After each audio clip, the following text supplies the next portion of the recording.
Hello নতুন মা বাবারা, স্বাগতম আশাস মম চ্যানেলে।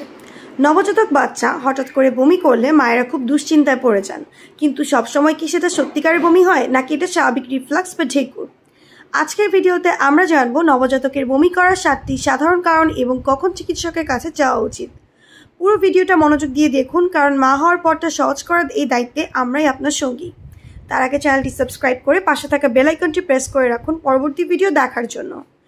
আর ভিডিওটি যদি আপনার জন্য উপকারী হয়ে থাকে তাহলে ভিডিওটি থেকে লাইক দিতে ভুলবেন না, কমেন্ট করে জানাবেন আপনার অভিজ্ঞতা কেমন ছিল, আর ভিডিওটি বেশি বেশি শেয়ার করবেন নতুন মায়েদের সাথে। চলুন ভিডিওটা শুরু করা যাক। অনেক সময় বাচ্চা একেবারে অনেক বেশি দুধ খেয়ে ফেলে যা তার ছোট পেট হজম করতে পারে না, তখন অতিরিক্ত দুধ বেরিয়ে আসে, যেটাকে আমরা বমি ভাবি, কিন্তু এটা অনেক সময় স্বাভাবিক রিফ্লাক্স। দুধ খাওয়ানোর পর যদি বাচ্চাকে ঠিকমতো ঢেকুর তুলিয়ে না রাখা হয় তাহলে পেটে জমে থাকা বাতাস দুধকে ঠেলে বের করে দিতে পারে।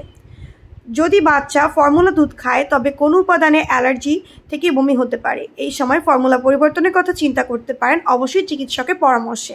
শরীরের সংক্রমণ বা সর্দি কাশির কারণে অনেক সময় বাচ্চারা বমি করে। জ্বর, ঘুম কম হওয়া বা অস্থিরতা থাকলে অবশ্যই সতর্ক হতে হবে। নবজাতকের পাকস্থলী এখনও পুরোপুরি গঠিত হয়নি, তাই অনেক সময় সাধারণ খাবারও হজমের সমস্যা করে এবং বমি হয়।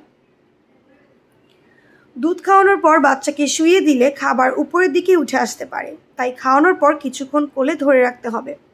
কখনো কখনো পেটে অতিরিক্ত গ্যাসের কারণে বমি হয়। যদি বাচ্চা পেট মোচড়ায় বা কান্না করে তাহলে পেটের সমস্যা হতে পারে। এখন বলছি কখন চিকিৎসকের কাছে যাবেন। যদি বমির সাথে জ্বর, ডায়রিয়া, পাতলা পায়খানা, রক্ত বা সবুজ বমি হয় কিংবা বাচ্চা খাওয়া বন্ধ করে দেয় তাহলে দেরি না করে চিকিৎসকের পরামর্শ নিন। নবজাতকের যত্ন নেওয়ার এই সফরটা সহজ করার জন্যই তো আমরা পাশে আছি। যদি ভিডিওটা ভালো লেগে থাকে তাহলে একটা লাইক দিয়ে দিন। এমনই দরকারি তথ্য পেতে আশাস মম চ্যানেলটি সাবস্ক্রাইব করুন এবং বেল আইকন চাপতে ভুলবেন না।